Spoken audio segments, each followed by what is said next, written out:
Lahat sila nasa Belfast at saka nasa mga sa Oban at saka yung mga doon sa malalaking lugar na yun, malalayo yun. Nay, alam mo ba yung Oban? Ano? Uban? Oo. Oban sa buhok. Oban sa buhok? Oo nga. May lugar din nga pangalan ng Oban. Asa? Alam ko yun, ha? Kaya wala na tayong isda. Wala sarap na maraming isda.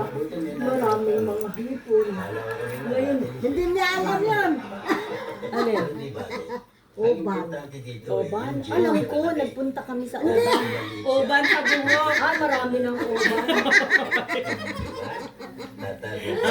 Sabi ko sa'yo, wala din ako. Maayo kay ikaw galugom ka. Galugom ka. May Oban din. Ate Cory, ilang taon ka na? Si Ate Cory, konti lang, no? Nagkulay ako. Ilang taon ka na, te? Oo, yan o. Ilang taon ka na? Pareho kami ng nanay mo. 70? Oo. Pero mas mabilis ka pa tumakbo dyan. Eh yan, hindi na kayo maglakad niyan eh. Panagin mo yung Sa nanay mo? pasmado. Ay, Pasmado ako yan. nako. Marami Huwag akong kang trabaho. magsabay lumabas, baka dalawa. Mag-slide.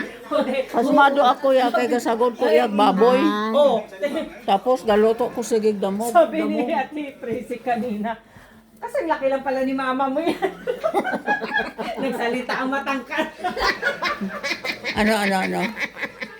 O, diba? Magkasing tangkad sila. Oo, tingnan mo, magkakasunod.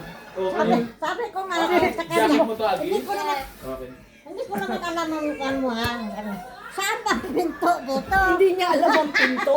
Kaya sabi ko, ano ka na? Nasa harapan ka na ng bahay, may pinto dyan. Kaya nga, binuksan ko, naririnig ko yung boses. Sabi ko, pag si Ate Cory talaga, alam mong parating. Oo, kasi Malayo yung pa lang boses pa, naririnig mo na. humahagip na ng tawa. Oo.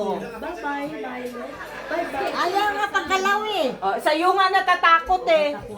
Bye-bye. Natawanan.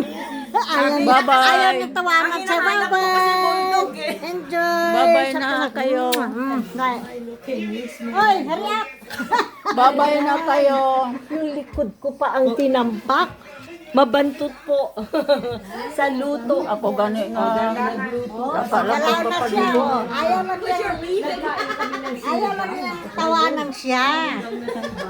Sinarhan na ako. Sibas na sa... Oo, masarap. Yung sa miso. Oo, masarap. Ano? Bye-bye. Ingat kayo. Happy